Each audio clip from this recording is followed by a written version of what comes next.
delving into the world of London Marathon, Arj Thiruchelvam, who is our resident sport expert at BBC Radio London in the afternoons. He's been giving his top tips every single week in the lead up to London Marathon, and he's here, he's with me. You've made it, Arj. I am here. Thanks for having me, Shay. It's been incredible, isn't it? It's been fantastic to get all of your top tips throughout the last 4 weeks, but today's London Marathon. It's incredibly emotional just seeing people trying to go from maybe point A as a beginner to point B, no matter whether they've done running all their life or it's completely new to them. Very determined, very committed, but most of all, she's quite competitive. So very often it's me saying, slow down a little bit. Let's bring things back a step. But yeah, she's been doing really well. I have zero doubts about her ability to run the London Marathon. I've been coaching within novices right through to Team GB Olympians for 18 years. Amazing. I've written 2 sports science degrees.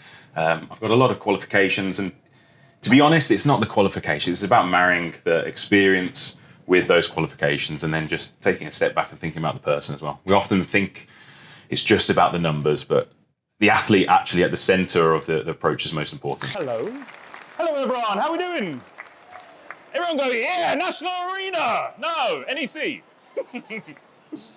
So, my name is obviously Arj, and I'm here to talk to you about increasing your running mileage. If we're at the back, because I've packed it to the rafters, can you hear me okay back there?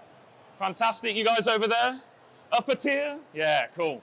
It's fine to feel nervous. It's fine to feel worried. All of those things are perfectly normal and actually will help you succeed. You can use that adrenaline to get a little bit more energy out of it.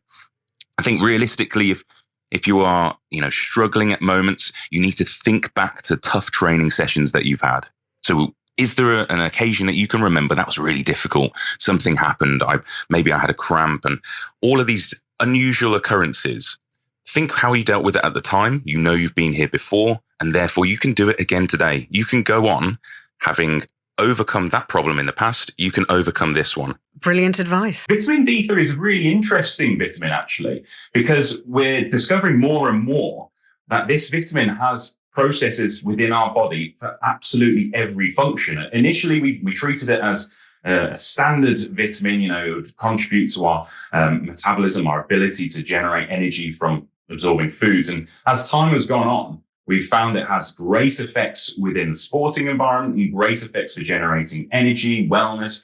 Every single function of our body seems to be affected by vitamin D3 consumption. If you really, really don't want to go to the gym, maybe you finished work and you're really tired and you're thinking, I could just go home, put my feet up and watch TV.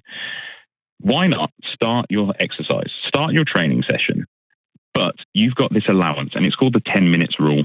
If after 10 minutes of doing your exercise, you are still in this mind frame of, I'm just exhausted, I'm too tired for this, that's okay. You've done your 10 minutes. It's okay. And you can turn around, head home or whatever.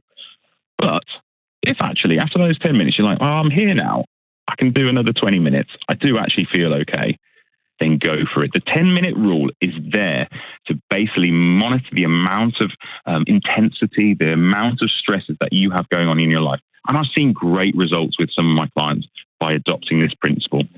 The body does not like digesting food whilst working quite hard. The blood is diverted away from the digestive system, and this can cause unfortunate circumstances really in terms of dealing with that food. And all you're going to be able to do is reduce your intensity, reduce your pace at a best case scenario. So you need to actually train the gut. We're training the body, we're training the mind with all of our runs and our preparation, maybe even in the gym, hopefully. You need to also be training your gut. And that is a real thing that researchers have identified. You need roughly 6 weeks to fully train the gastrointestinal tract to absorb as much carbohydrate as is ideal. If we can take a step back before we put our hand in the snack cupboard or decide that we need to order some food and just think, can I last another 20 minutes? If I can, then it's probably just thirst.